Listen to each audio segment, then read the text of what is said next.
Ladies and gentlemen, I'd like to introduce you to the one and only Bigfoot Geography, the show where we like to break down the phenomenon known as Bigfoot and try and get everybody a little better understanding of everything that's going on here anyway, or at least like to discuss it, you know what I mean?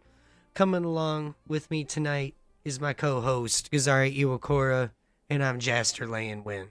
But first and foremost, how have you been doing, bud? It's been a while since we've been on the saddle. Oh my god, we haven't recorded since September. I know. Too long. Start of a new season, baby.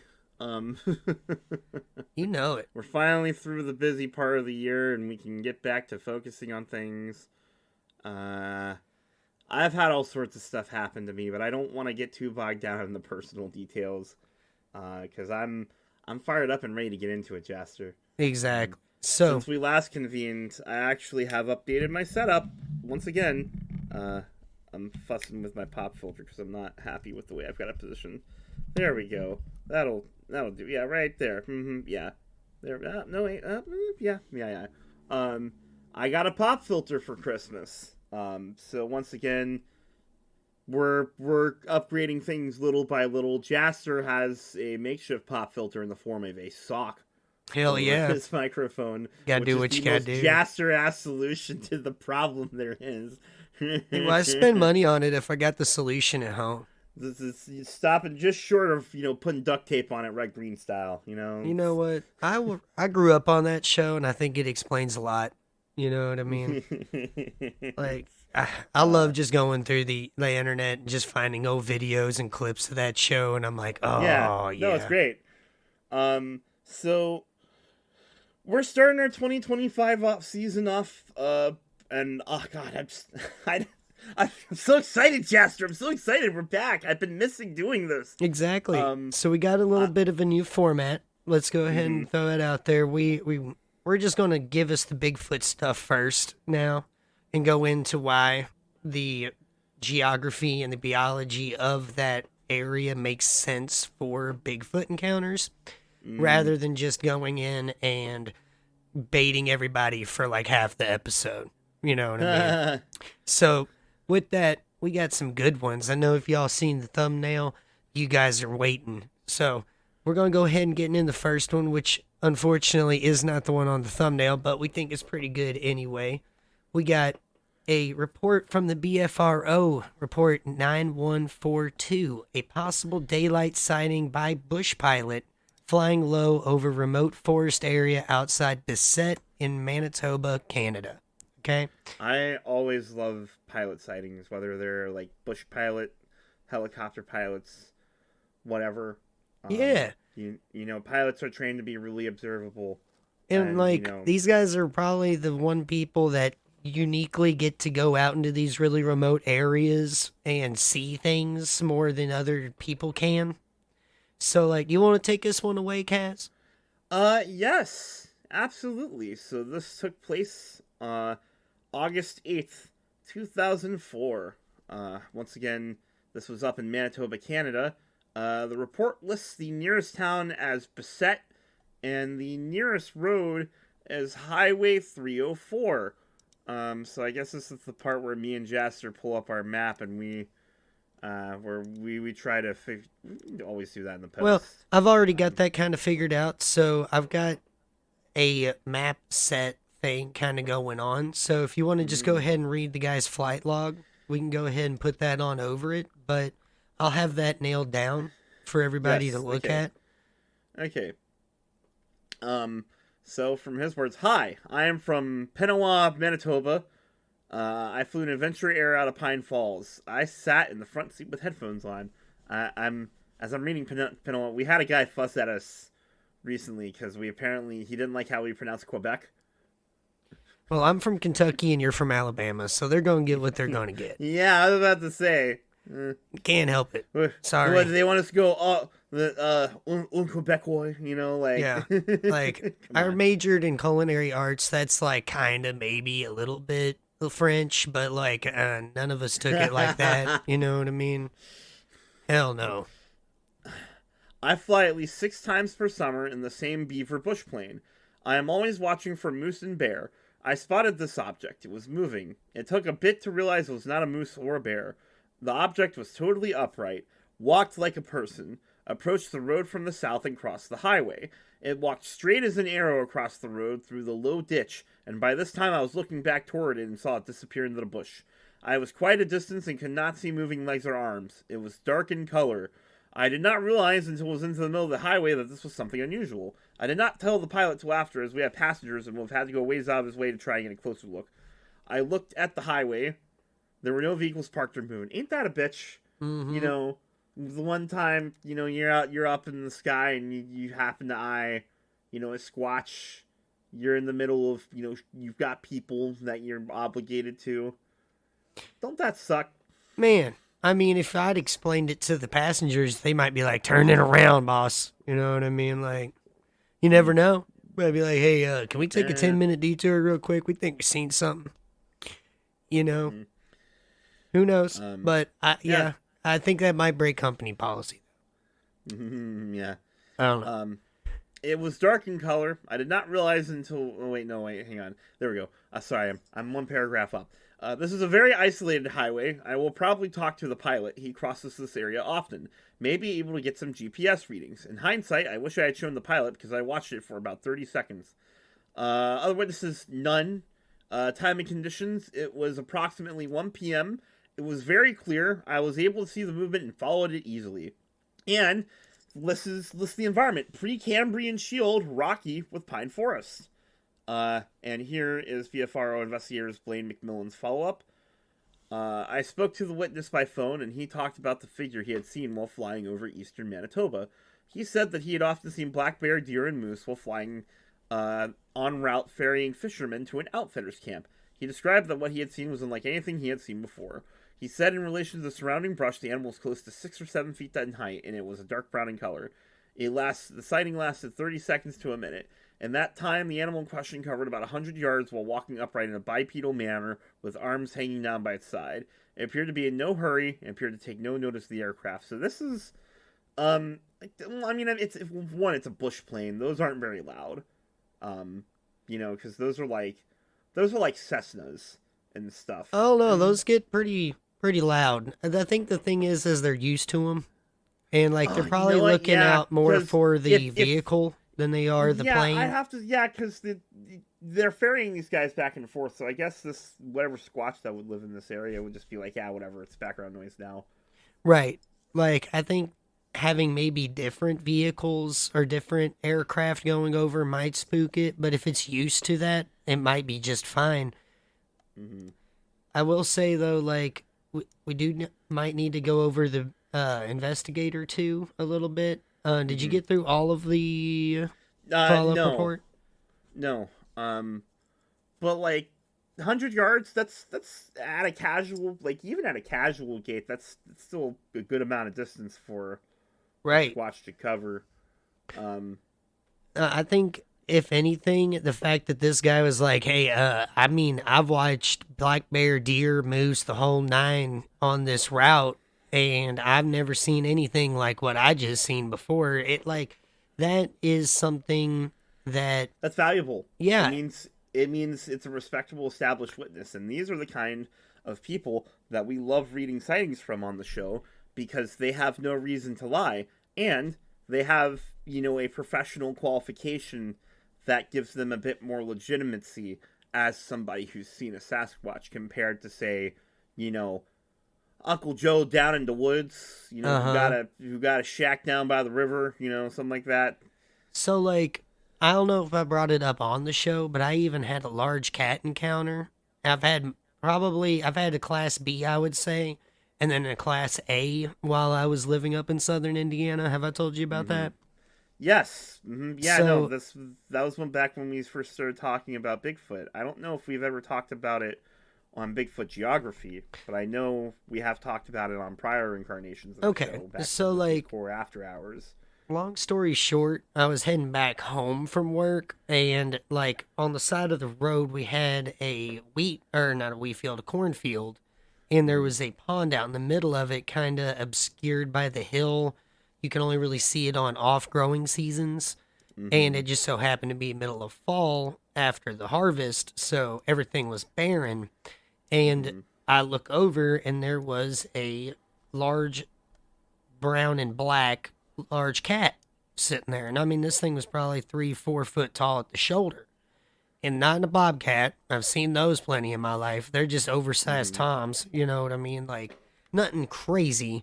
This was nuts. And, like, the thing that gets me about what this guy is saying is that I can relate to that because my eye immediately found out that the way this thing was moving out the corner of my eye was not normal to what I had seen. And I had seen black bear, too, up in there going deer hunting and stuff. And what got me about the size of it was that it was a familiar gait, kind of like a raccoon, right? So there's ways that the human brain subconsciously categorizes how animals move and how they look when they're moving. And that gets put in the back of your head for future experience. And that's what keeps coming out with people who had seen Bigfoot, as I've never seen anything like that before. And I'm a familiar person in the rural area, or I've flown routes before. I'm a truck driver. I've seen all kinds of wildlife. Never seen nothing like that. Like, it's something to put in the catalog. You know what I mean? So, I think what's really cool about this too is Manitoba apparently has less reports than the other, like British Columbia or Alberta. McMillan actually touches on that in his follow-up report, which I'll get back to now if you don't mind. Yeah, absolutely. That's kind of what I was leading you back into. Sorry. The witness informed me that he looked up and down the roadway that creature had crossed looking for a parked vehicle. This may have indicated that what he had seen was indeed a person out hiking, but from his vantage point in the cockpit of the aircraft, he was unable to spot a vehicle of any description. Bro said it was 6 or 7 feet, you know? Like, I don't know a lot of 7-foot tall hikers. I'm sure they're out there, but, you know, hikers typically wear gear that makes them, you know, a bit more noticeable. It's not like, you know, hunters wearing, you know, their orange or whatever, but so I'm curious about the altitude they were flying at and like how accurate. I mean, I imagine this guy's seen, like you said, moose, black bear, like comparable sized animals at the height he was flying at. So like he can probably get a good ballpark estimate. Like there's probably no way you'd be able to actually get a size comparison or a confirmation without being on the ground or having a really good photography system in the plane. It's like they can figure out stuff like that, but like I said, you got to get a really good photo, you know? No. So McMillan then remarks, although the number of reports coming out of Manitoba are considerably less than from BC or Alberta, it may be due to a great lack of human population. 2 necessary ingredients for a sighting: a Bigfoot and a human. If there are never any humans around, there will be no sightings, no matter how many Squatch live in the area. The bush is extremely thick, and the amount of available prey is plentiful enough to support a large predator. Put a pin in that. We'll get back to that later. I actually think it's very funny that McMillan remarks on this, because usually when we read follow-up reports, they usually just talk about, you know, their conversation with the witness in detail more than anything else. So it's very interesting to read a follow-up report where somebody is actually doing the same kind of line of thinking that we're doing. Right. Like, I kind of want to call it the population paradox. Yes. I think that's a good word for it. I think that's a great term for it. Trademark it and ship it, baby. Yeah, because, like, it always seems like the reason why these things are out there is because there's not a lot of humans, but the reason why we don't see them all the time is because there's not a lot of humans. Funny that, you know? Yeah, it's a very weird catch-22. But it also aligns with rules of biology and finding out animals and taxonomy and all that other kind of stuff.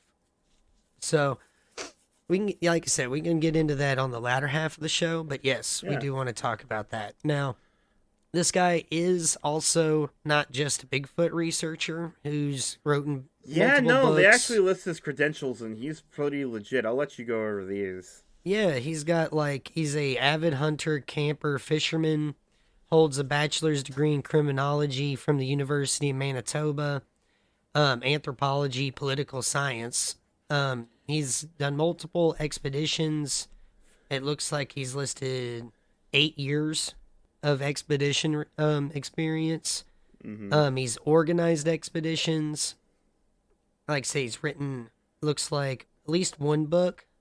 Oh, don't forget former military as well. Yes. Now it looks like I'm not as expert on what exactly this would mean, but he's a safety systems and aviation technician. And it looks like SAR systems were something that he worked with a lot. Now, it doesn't say pilot or co-pilot, but that doesn't mean he hasn't ever been in a plane. You know what I mean? Or doesn't need to know how to be in a plane to do his job correctly. So I'm not entirely sure. We'll leave that to everybody else to kind of look at and discuss. But it is nice to see that the guy that was looking into it at least knows the world of aviation a little bit more than the average Joe when he's looking into the report. So with that, let's go ahead. I also like that because again, Bigfooting attracts all kinds. It really does. Like, and people kind of feel like it is the everyman's field of research. It's not just the redneck. Passion, if you've got the passion, you can go for it. And that's why we like it, because, well, we're two rednecks and we're researching it. Right? Like, I do want to get into the point where I'm starting to do more audio stuff, because I've got some places around here where I feel like I might be able to find something. Like, who knows? Like, I do kind of want to... Me and my parents talk a lot about the shit that goes on in the county over there. So, like, I do kind of have an in up in southern Indiana. Might be able to get some shit going on in there. Yeah. That would be nice. But let's go ahead and get into probably the more... exciting. No, let's leave that one for last. That one's the one I want to leave out. So... Were we talking about the blob one, squatch? That's not the one I'm talking about.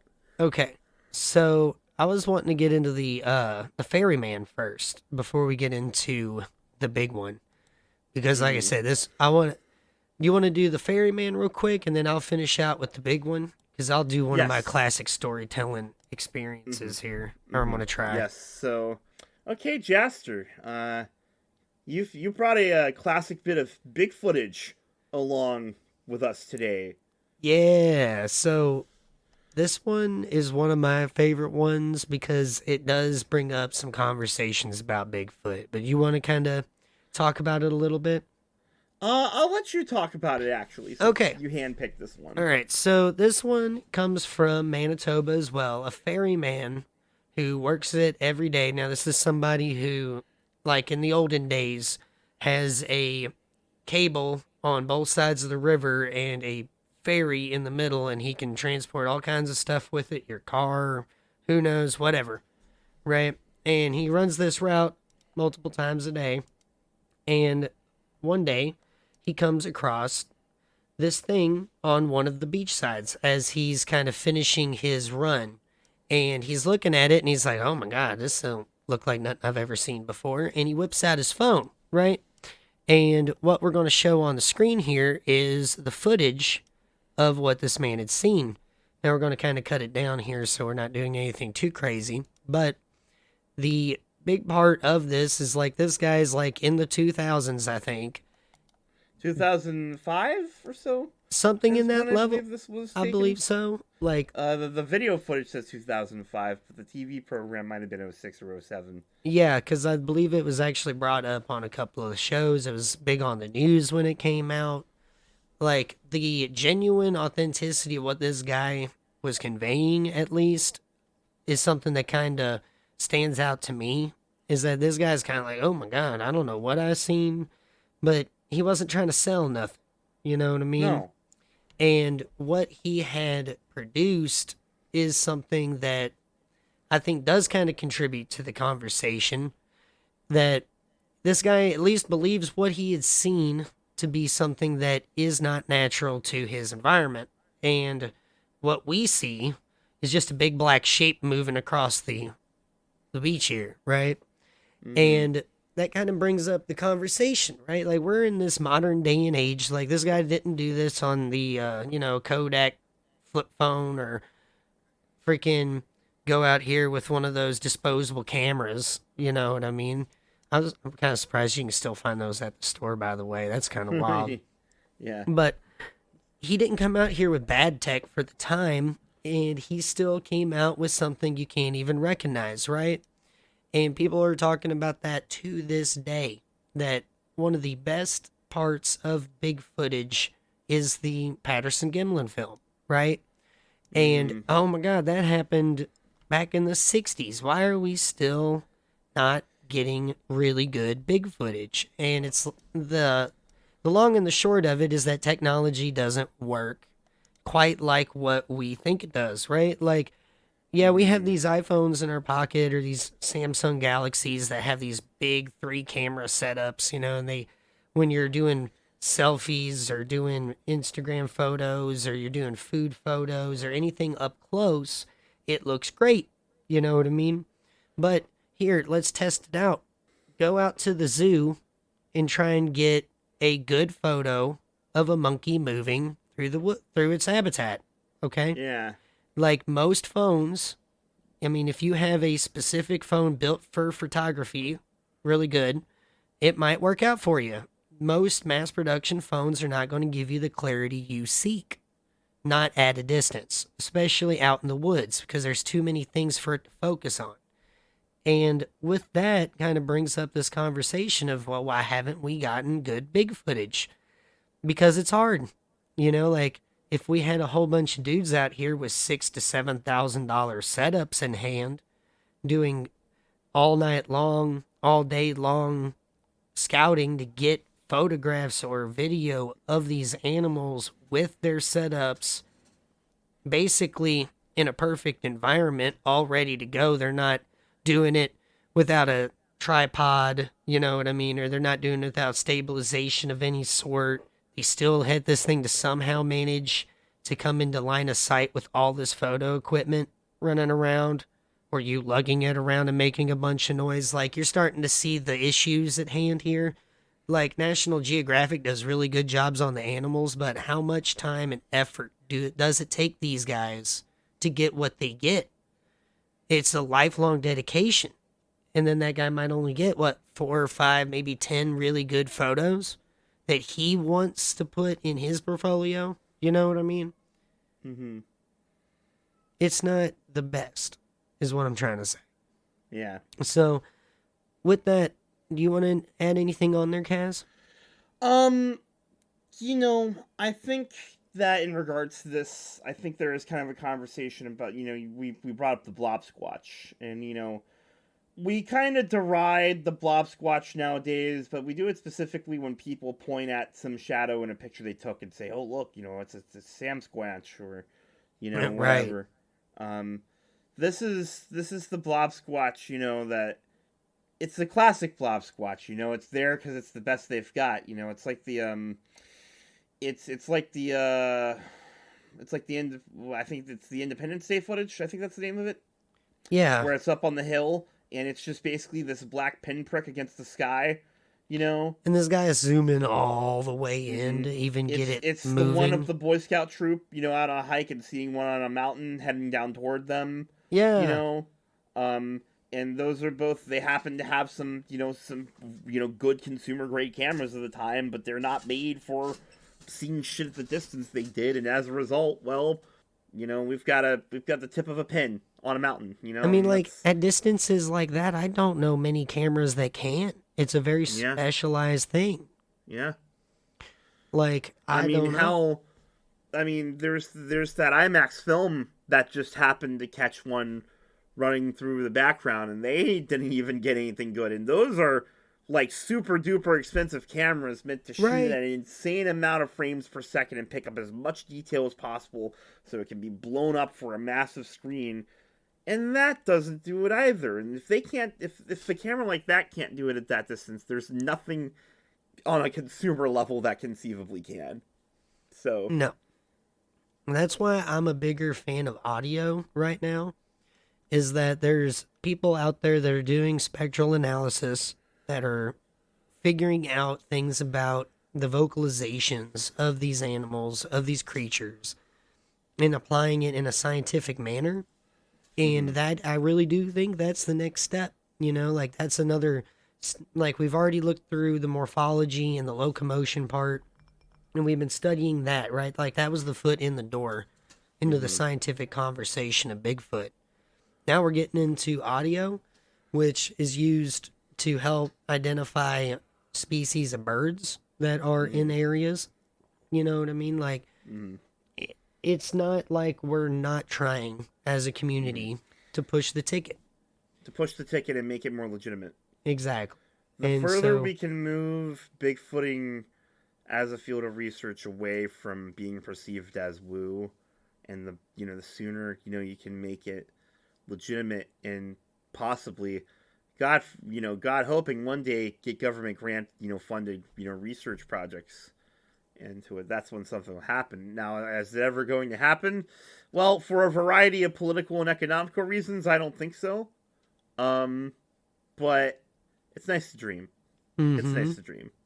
So, I think the ferryman's footage is interesting because, like, there is a moment during these, 6 seconds of footage where you can just make out the form of what's watching. And, I will give credit to him. He says in his interview he did his best to steady himself because he said he was leaned up against an outhouse and he was, propping his arm on it. But, human hands are human hands. They're not tripods. And so the footage is still shaky. But, I mean, it's still better than, I think, a lot of amateur footage I've seen. And it's at the 5 or 6 mark where you can just barely make out, the profile of it. And you can kind of see it mid-stride. And then it gets lost in the pixelated mess. Right. So, with that, let's go ahead and get into tonight's real Bigfoot report, right? The reason why everybody's here. I'm excited to read this one. Okay. So, Jaster picked us up. I'll since you kind of talked about the ferryman, I'll talk about this one, and then we can start talking about Manitoba's geography and why it's especially good for Sasquatches. I think out of all of our regions we've covered, this might be the most Sasquatch friendly one so far. All right. So this is yet another report from the BFRO's archives. Usually we like trying for more diverse and, sources, other organizations' collections of sightings, stuff like that. Independent researchers' collections, all that good stuff. But sometimes when you're in a hurry, the BFRO's got you covered. And we've got another really good one. This is report number 2404. It is categorized as a Class A sighting, which means a direct visual sighting of a entity. This takes place on April 26, 1981. The nearest town is, I'm going to read it as St. Ambrose. There's an I in there. I'm just going to assume that's silent. And the nearest road is 430 or 411. Per the eyewitness, it was my 9th birthday, 1981. I had my cousins and my aunt and uncle over to celebrate my birthday. My parents had got me a new bike that year. I had let my cousin ride it, but the pedal kept falling off, and he had left my bike on the outside of the fence. My dad told me, you better go get your bike before someone runs it over or takes it. So I went outside to get it. I was knelt down to fix my pedal when my aunt was screaming at me to go to her or to run into the house. My grandmother was standing in front of her screen door and was also very upset, screaming. I then stood up and looked at what my aunt was pointing at. It was a hairy thing. It was slim, with arms past its knees, and it turned to look at me.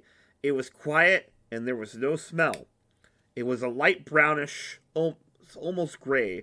It was no threat to me, but I looked at my aunt, and she was still screaming. I dropped my pedal and ran into the house and told my dad and uncle about what I had seen. My dad and uncle ran outside to go investigate. There were footprints left behind. My uncle kept a cast of one, but it is now gone. I don't know whatever happened to it. I think he gave it away to someone in the States. He passed away 17 years ago. I know what I saw was real.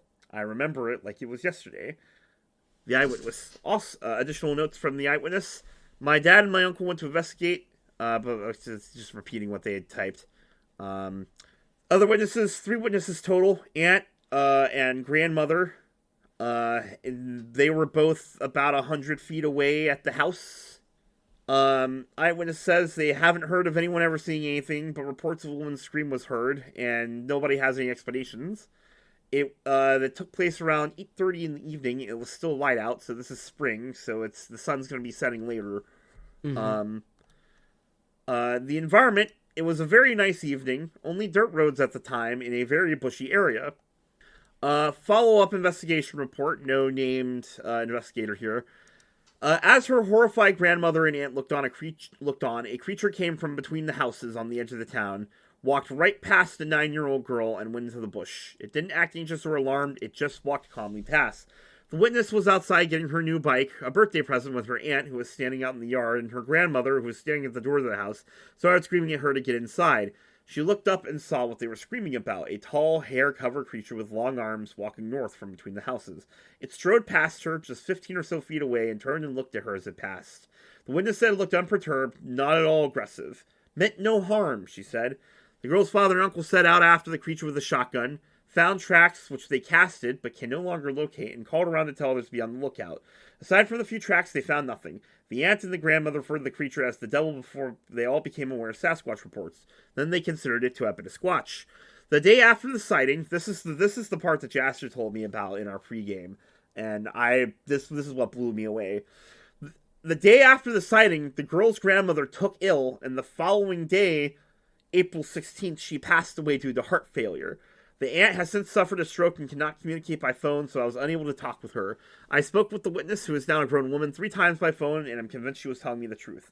This event literally killed her grandmother out of shock. Yeah, for everybody in the back that wasn't hearing in the first time, basically this 9-year-old girl on her birthday was out here having her nice new bike, falling off the pedals and everything. Not a very nice bike, apparently, so she puts it on the fence. Her friend puts it on the fence for her. So tries to go get it. So the fence is around a area of her property where there are 2 houses. And like seen out of signs, the aunt starts screaming and trying to tell this kid to get inside. And this freaking squatch is literally just walking 15 feet away from her, looks at her, and just dips. Doesn't say shit. And everybody is freaking out, obviously, for good reason. And apparently, it was such an event that everybody just was like, man, this really happened, that grandma died. Holy crap. You know what I mean? Like, that is not a great birthday memory, to put it lightly. Yeah. It would be nuts. Like, could you imagine how this shaped this woman's life? You know what I mean? Like, 15 feet away. Like, that's within spitting distance. Oh my God. And then, like, for people to be like, nah, what, that stuff's not real. You know what I mean? And then, like, that's a very specific date. You know what I mean? Maybe that's something, who knows? Maybe someone can track it down and see if there's somebody that actually passed away on that day due to heart failure in that area. But that one is a little bit up in the air, you know, but like it's a very great story if it is true. And holy cow, could you just imagine? I feel for the girl's grandmother because, you know, imagine seeing your baby out there and you see this big hairy devil come striding out and you have no idea what its intentions are, you know. Oh Lord, I'd be freaking out, you know, especially when other people have reports of these things creeping around their windows at night when they're like kids or teenagers. Yeah, no, like, I'd say she got lucky that this was one that was just minding its own business and wasn't interested because, like, there are stories out there of Sasquatches being interested in children. I think one of the most prominent one is the Cowman affidavit, which, if you have not read, I highly recommend it. It's a sighting that takes place in coastal Washington, and it's a real hair-raising story, honestly. Yes. one of our favorite YouTube channels, Bob Gimlin, actually did an excellent video where he orated it. But I'm pretty sure you can find this out there pretty easily and read it on your own. And in that one, there was likely a female one, I want to say. Either that or just one that was bored or one that just had nothing better to do. And had become fixated on, like, the toddler of the family. Uh-huh. And like, the kid started acting like it was a normal thing. And that's, like, weird. That's also not the first time I've heard that, Yeah. Where it also seems like juvenile like people in the target species have at least the inclination to want to play with kids. You know what I mean? The other one that kind of gets me is this thing, to me, would have had to have some amount of, like, interest in what was going on, because it wasn't like it was just walking through the woods and they were in the field next to the woods. It sounded like they were kind of in their own space, in their own property, So, like, what was that thing doing?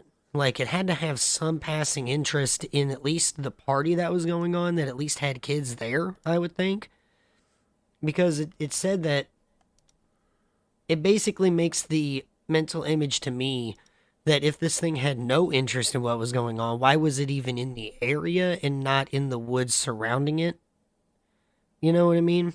Like, I get the distinct impression from the target species that when they do become seen, it's 9 times out of 10 something that it's a risk they're willing to take, and it's not a surprise to them that they got seen. Yeah. Like, the ones that I do... don't know. I can't really put my finger on as to why this particular individual took the path that it did. I'm really stumped by that one, because just like it very casually strode out into view. And, maybe it was like, hey, I'm here. You're making a lot of noise. I wonder if it was like a subtle, like, hey, this is my territory kind of deal. If it really was just minding its business and didn't realize what was going on. It's hard to say. It really is, just because, like, the sighting is so old. One of the witnesses is dead. The other one is, impaired or incapacitated. And so it's just like... It's rough. It did say that it didn't act anxious or alarmed in the follow-up investigation report, too. Not at all aggressive, quote, meant me no harm, is what the witness said. Yeah. So, like, that one is strange. Like I said, it is very unfortunate, though, that the woman's grandmother ended up passing away, basically due to it, is what everybody thinks. It's just really rough. And it is a fantastical story, like I said, especially if it's true, and that's kind of the big part of the Bigfoot conversation, is that a lot of these people have stories that you're like, oh my God. And you hear enough of them when they're out there in the woods, living their lives, and, a lot of people that have never spent time in the woods can kind of start having opinions that may not be based on experience. Maybe they have done a lot of camping, maybe they haven't. But most everybody that's spent most of their life in the woods at least has one story of something weird happening to them. Maybe not Bigfoot related, but something odd, Something weird in the woods, Exactly. So, with weird in the woods, let's go ahead and get into the rest of the show, where we start to break down why this might actually be a Bigfoot inhabited area, right? Because the big thing that we want to kind of convey here at the show, for anybody on season 1 that hasn't been here before, is that we want to try and build a wildlife profile, a reason why this can happen. You know what I mean? Now, the big thing about Manitoba is that if you start to look at it on a macro scale, it is more or less everything that Canada represents, right? The north is insanely cold. It's got polar bear in it. Most of the inner north central area is a part of a shelf type geographic formation that allows for shellfish, river fish, lake fish to be in abundance. You've also got moose and elk and caribou that range multiple portions of the region. And with that, you've got plenty of food. You know what I mean? From multiple sources. That's not even talking about the different things that you can pick that are easy to grow in the wild, easy to find, easy to eat, right? So in the floral department of Manitoba, we've got bittercress, which while not the best for getting a long-term diet, like it's a good opportunity foraging item.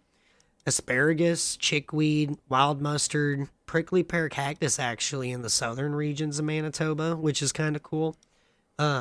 Blackberries, black currants, and cranberries. So you got a lot going on here for an omnivore species to subsist on.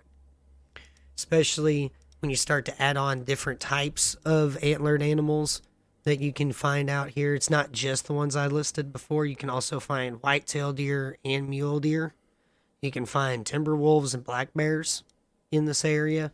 So it starts to build a bigger picture that when you're starting to look at all of the things that is going on here with the entire Bigfoot conversation, that you can find plenty of things to eat in this area. It's not got a lot of people in it, but there's enough places that vary, that have enough things to keep something alive, especially if it is a migratory or semi-migratory animal, or one that simply has a longer range. So, like, we already kind of have that precedent with North American animals where predators have to have larger ranges. Most omnivores have larger ranges. So you would expect something in this area that survives to also have similar ranges. You know, like the reason why humans were able to settle down is because of either agriculture or apparently now that we're getting bigger advancements in paleontology and anthropology, we're getting some places that were able to have enough animals to where they were starting to build their own civilizations, which that's got to be a very plentiful area. You know what I mean? Mm-hmm. So with those rules in mind, it's good to start to think to yourself, like, how many places in the United States, how many places in the state I live in, the province I live in, or even my town or my area might be able to support a larger animal, maybe even a smaller population. It doesn't have to be large. It just has to be enough. Like, a lot of these larger range animals also go long distances to reproduce. So it doesn't mean that they have to have multiple ones in one area in order to survive as a population, which I think is important. I think I can't remember exactly which research organization it was, but a lot of people are starting to categorize these Bigfoot sightings and starting to try and see if there's migratory sightings, like not only ones that happen during certain times of the year or certain population movements or something like that, but even seeing if there are individuals making a trip, right? If they can see multiple sightings of a same colored individual in multiple portions of an area or in a state or in a region, you know what I mean? So I don't know how much that really gets to, because there's only so much you can do in that regard without having tags. Like, you know how we have with, like, sharks and other kind of predatory animals. After we sedate them, we'll tag them so we can track these animals as they're living their lives across the world. And we don't obviously have that technology going on with Bigfoot. So that's all speculative, right? But what I don't think is so speculative is being able to get a calorie average for how big an animal can be sustained in a area, right? Yeah. Like, I think that's something we can say, hey, moose can live here in herds. Probably could support something like a Bigfoot, right? Mm-hmm. Like, if you've got a list eight deep on different veggies that it can eat, different fruits it can eat, and then you've got different meat options, it sounds like it's got a pretty good run of it if it can actually hunt, you know? So I think when you start to break it down like that, it starts to become a little bit less hooey to skeptics. You know? Then Another thing that makes Manitoba really ideal is the population. We brought this up earlier in the episode during our first sighting. Is that Manitoba's population spread is more akin to the Midwest in that there's not really any large centers of population in the region, which I think it's the regional capital and maybe one or two other bigger cities. Which is pretty similar to how it is in my state, where we have only like maybe let's see, Huntsville, Birmingham, Tuscaloosa, Montgomery, Mobile. So yeah, only really 5 major.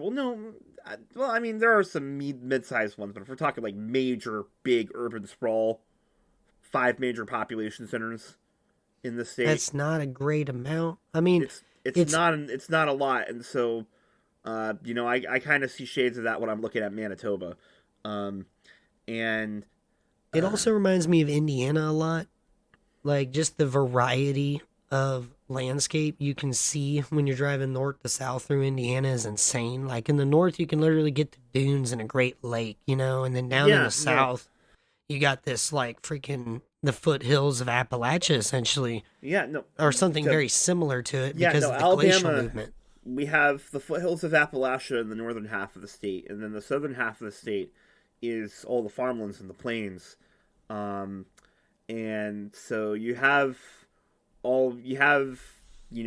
especially in the northeastern part of the state, which is very hilly, with so many peaks and valleys, and like there's a couple mountains running up through there, stuff like that. And then, so yeah, no, it's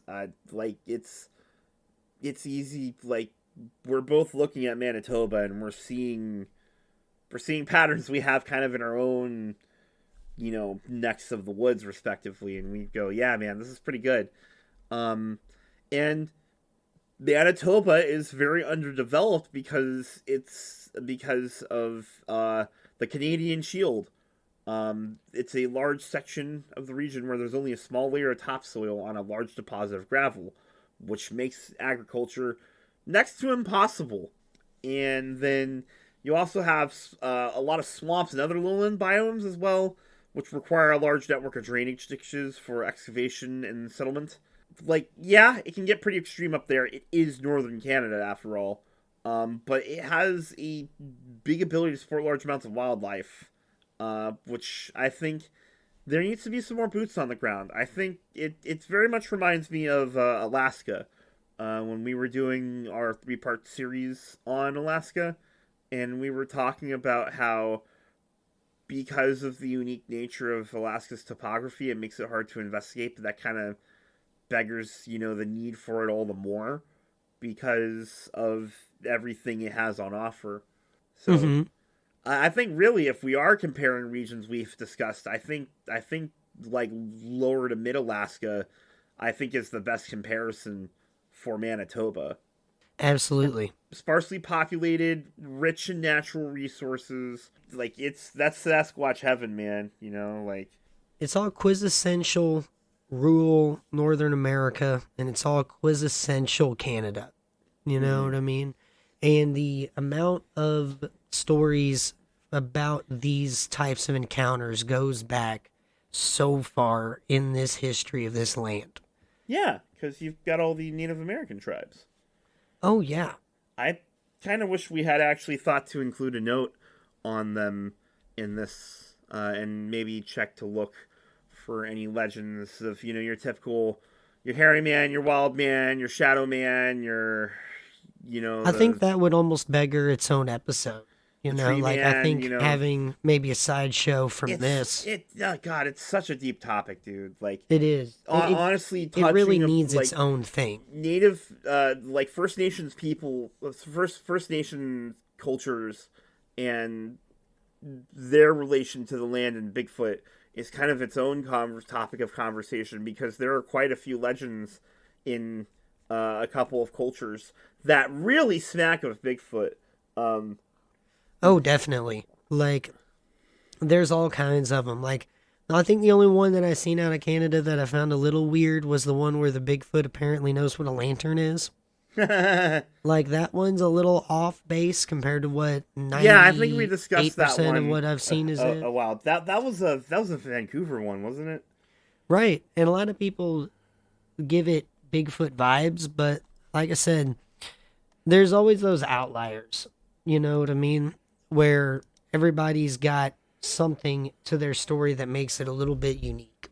You know, that kind of builds a profile for a species that we have yet to actually get our hands on. Mm-hmm. So, with that, I think we're going to go ahead and wrap it on up, because I think we're getting up to the major mark we want to get to. So, with that, guys, we'd like to appreciate everybody to come into this episode of Bigfoot Geography. If you liked what you heard, make sure to like, comment, subscribe. We do appreciate everybody that does and is helping build our little community we got going here. We also have a video game channel where we're starting to get more interviews from indie developers. So yes, we got one already in the production line that we're really excited about, and we've got another one on that we're planning in the right shoot. Now. So if you guys have anybody that you want to try and shout us out to, feel free. Go ahead and see what we got going on over there. Thank you guys for coming on out tonight, and you all have a wonderful time. Bye-bye. Bye-bye.